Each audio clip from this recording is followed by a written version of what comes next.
नंद वचनामृत। संत चंदन की भांति होते हैं, जो घिसने वाले को भी सुगंध देते हैं, गालियां देने वाले का भी कल्याण चाहते हैं। एक संत अपनी मस्ती में कहीं जा रहे थे। एक दुष्ट अकारण ही गालियां देते हुए उनके पीछे हो गया। वह मुंहफट पूरी तरह गालियां देते हुए पीछे चलता रहा, पर संत शांति के साथ आगे बढ़ते जा रहे थे। आगे जाते जाते जब संत गांव के पास आए तब रुके और उससे कहा, तुझे जो कुछ भी कहना है वह यहीं खड़े रहकर कह दे, मैं खड़ा हूँ। आगे गांव में रहने वाले मुझसे प्रेम और सहानुभूति रखते हैं। तेरी गालियां सुनकर कहीं तुझे तंग न कर दे। संत की अनूठी क्षमा और अपार सहानुभूति देखकर वह शर्मिंदा होकर चरणों में आ गिरा। मोह मुग्ध जीव संसार में कष्ट व बंधन सहकर भी उससे छूटना नहीं चाहते हैं। उदाहरण है, एक राजा बहुत ही सरल और दयालु प्रकृति का था। सिंहासन पर बैठते ही उसने अनेक बंदियों को मुक्त किया, जो पहले के राजाओं द्वारा बंदी बनाए गए थे। उन्होंने राजा का बहुत बड़ा आभार माना और यशोगाथा गाते गाते अपने घर को चल दिए। लेकिन एक बुढ़ा बहुत ही उदास हो गया। खिन्न और दुखित होकर उसने राजा के पांव पकड़ लिए और कहा, गरीब परवर, मैं यहाँ 25 वर्ष की आयु में आया था और अब 85 का हो गया हूँ। जीवन के बहुत बड़े हिस्से को यहाँ गुजार दिया है, तो भला यह स्थान मुझसे किस प्रकार छूट सकता है। मुझे इस स्थान से मोह हो गया है। मुझे आपकी यह मुक्ति नहीं चाहिए, मैं तो यही रहना चाहता हूँ। एक व्यक्ति ने राजा से वरदान पाया कि सूर्योदय के समय झंडा गाड़कर सूर्यास्त तक जहाँ से वापस आ जाओगे वह सब भूमि तुम्हारी है। यह सुन वह फूल कर कुप्पा हो गया। सवेरे होते ही वह झंडा गाड़कर दौड़ने लगा। दौड़ता दौड़ता बहुत दूर पहुंचा, लेकिन थक कर चूर हो गया। जब वापस झंडे की ओर लौटने लगा तब हैरानी में पड़ गया कि सूर्यास्त से पहले नहीं पहुंच सकूं तो खूब दौड़ा।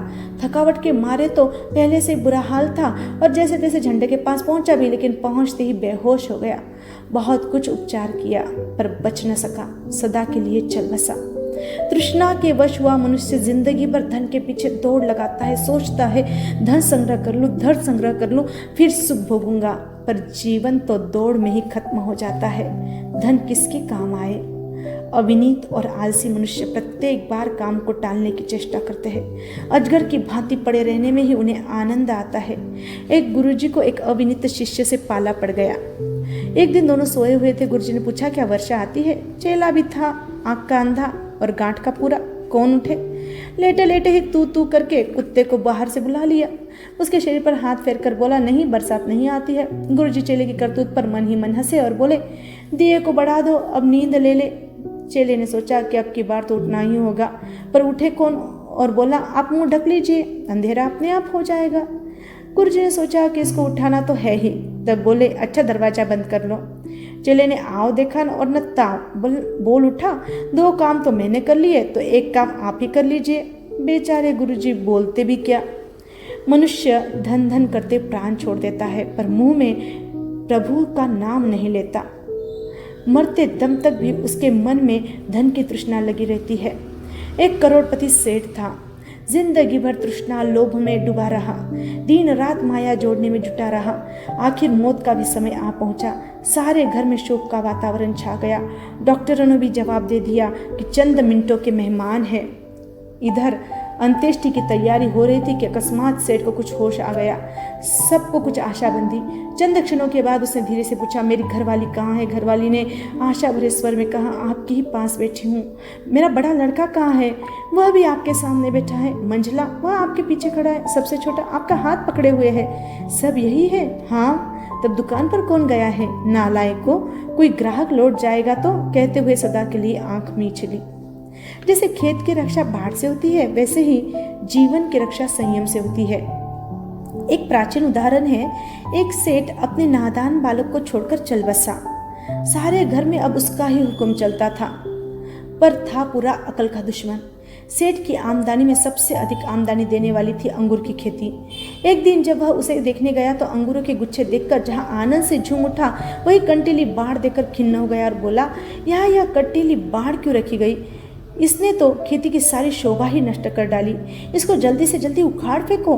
रक्षकों ने बहुत समझाया कि यह कांटे ही खेती की रक्षा करते हैं, अन्यथा खेती कभी भी चौपट हो जाए।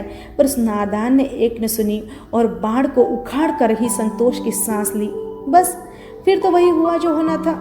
2-4 दिन में लहलहाता चमन वीरान हो गया। तब उसे दुख हुआ और समझ में आया कि यह कंटीली बाढ़ ही अंगूरों की रक्षक थी। किसी समय एक बहुत ही गरीब व्यक्ति बहुत मालदार बन गया। अपने घर से एक धोती और लोटा लेकर निकला था, पर काशी में आकर अच्छा व्यापार जमाया। 5-10 लाख रुपए कमाए, अच्छी कोठी बनवाई और दूसरी भी जायदाद खरीदी। नौकर चाकर पुत्र पौत्रादि से भरपूरा घर था।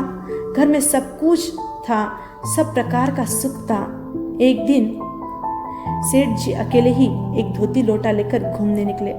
मौसम सुहावना था, काफी दूर निकल गए। इतने में एक भूकंप का झटका आया। सेठ जी का सारा धन, माल, पुत्र, परिवार, दुकान, मकान भूकंप की चपेट में आ गए।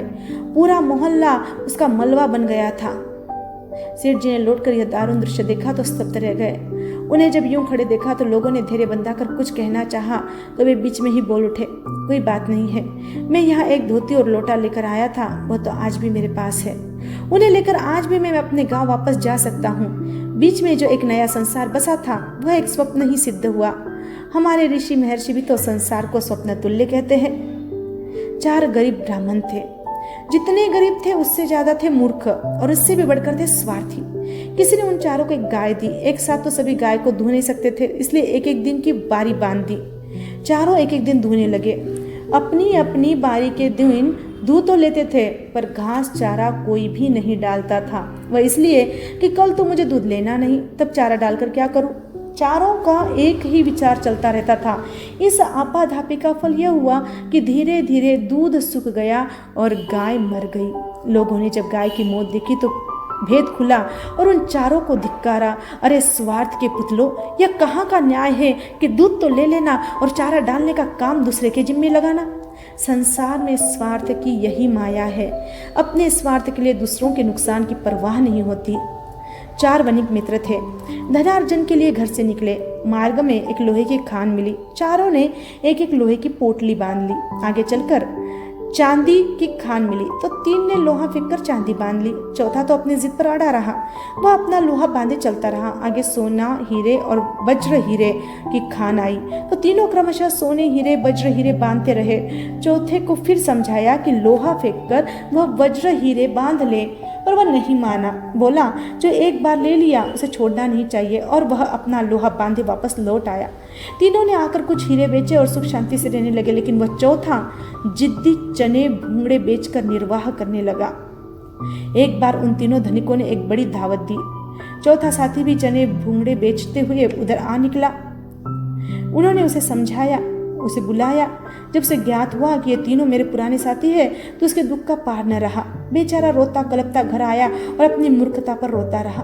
आज की दुनिया भी ऐसे ही लोह वणिकों से भरी पड़ी है, जो सद्गुरु के समझाने पर भी अपनी मूर्खता और जिद में फंसकर संसार में दुख उठा रहे हैं, फिर भी अपनी जिद छोड़ने को तैयार नहीं है।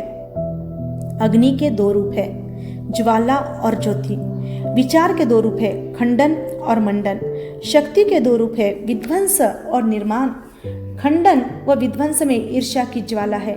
खंडन और निर्माण में, मंडन और निर्माण में प्रेम और सद्भाव की ज्योति है। एक बार अकबर बादशाह ने एक लकीर खींचकर सभासदों से कहा, इस लकीर को मिटाए बिना इसको छोटी कर दो। सभी सभासद विचारों में डूब गए। मिटाए बिना छोटी कैसे करें? सब चुप रहे। तो बिरबल बोल उठा और उसने उसी लकीर के पास एक बड़ी लकीर खींचकर सभासदों की ओर देखा। सभी ने तालियां पीटी। बादशाह भी प्रसन्न हो गया। जीवन में सफलता उसे ही मिलती है जो खंडन का नहीं मंडन का मार्ग अपनाता है, विध्वंस का नहीं निर्माण का मार्ग अपनाता है। जय आनंद।